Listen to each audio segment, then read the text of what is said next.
Welcome to episode 5 of this mini-series on towards evidence-based arms control and disarmament. I'm your host, Ashley Müller with the Geneva Center for Security Policy, and in this episode, we speak with Anne Severin-Favre, a data expert at the Small Arms Survey. She will provide an overview on Sustainable Development Goal 16, targets and indicators.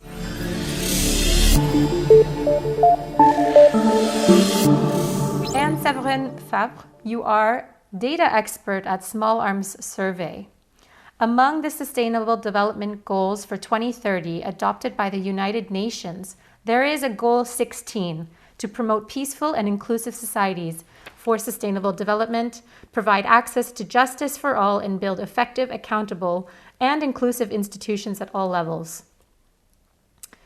Within this broad goal, there is Target 16.4, by 2030 to significantly reduce illicit financial and arms flow, strengthen the recovery and return of stolen assets, and combat all forms of organized crime. Since you deal with illicit arms flows, how can you determine whether the target will be reached? Are there any objective indicators? Illicit arms flows and their impacts are multifaceted, and therefore they call for multi-level efforts. And so when you want to better understand and combat illicit arms flows, you need to collect, analyze, and share data. And so this will then enable authorities to better allocate resources and protect their population and territory more effectively.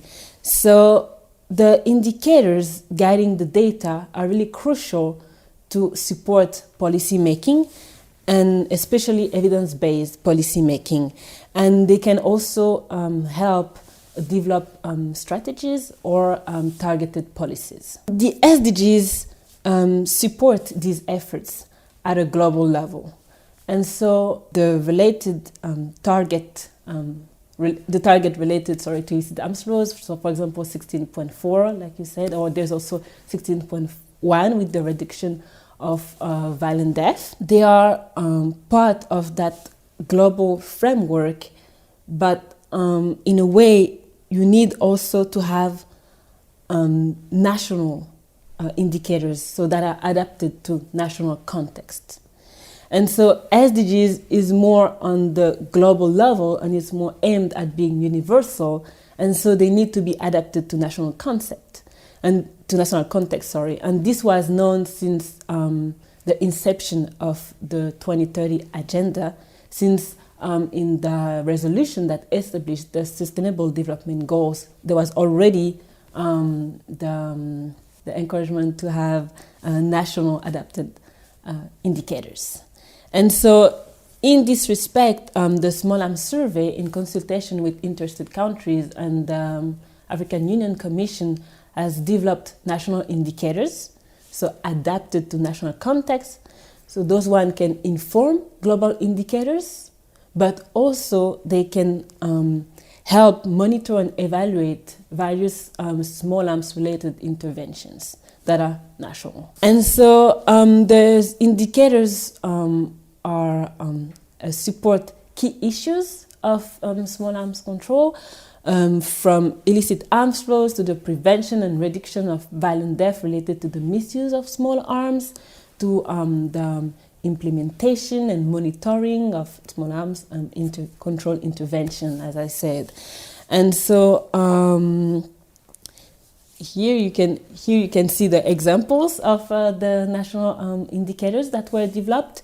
So it goes from the impact of the misuse of firearms. So you have, for example, firearm-related killings per 100,000 populations. You have indicators related to regional or international framework and the performance related to that. So, for example, whether there are any POA national reports that were made. You have also a more technical aspect, which is linked, for example, to the existence of standard operating procedures related to PSSM, so physical security and stockpile management. And you have also more cross-cutting issues, which is related to gender. And this is about, for example, whether the different indicators are sex disaggregated, the one that can be, or also the women participation in addressing small arms control issues, so informal bodies addressing those issues. And a concrete example of the use of those national indicators is, for example, with Niger, in the National Action Plan 2019-2022 of Niger. Those indicators were incorporated, so in the formulation of this strategy, but as well as in the implementation and for monitoring and evaluation purposes. Another important key findings from this project is that many different stakeholders that could be relevant to small arms control and data are often not in contact with each other on those issues. For example, we saw that the institution mainly worked independently and were not aware of the complementary skills, practices, and data that they have. When we talk about those institutions, those are security and defense forces, National Statistical Office, and also the civil society and relevant ministries, of course, which include parliamentarians as well. At this point, it is difficult to determine whether the target will be achieved. But what can be already said is that progress is being made towards this goal. And so in that area, the progress that are being made is often through knowledge sharing and also research. And this spur the evidence-based policy making as we would like to. So for instance, also the Small Arms Survey has a series of databases on violent death with the GVD, Global Violent Database, on unplanned explosion at munition site that also help policymakers to have better knowledge of those issues. And there are also the 2020 global studies on firearms trafficking and the global homicide study by UNODC that are also step closer to bridging the gap. That's all we have now for this episode. Thank you to Anne-Séverine Fabre for joining us in this mini-series. Click the next button and listen to episode 6, where we discuss parliamentary work in arms control and disarmament affairs. In the meantime, don't forget to follow us on Spotify or iTunes, or subscribe to us on your favorite podcast player and follow us across all of our social media channels.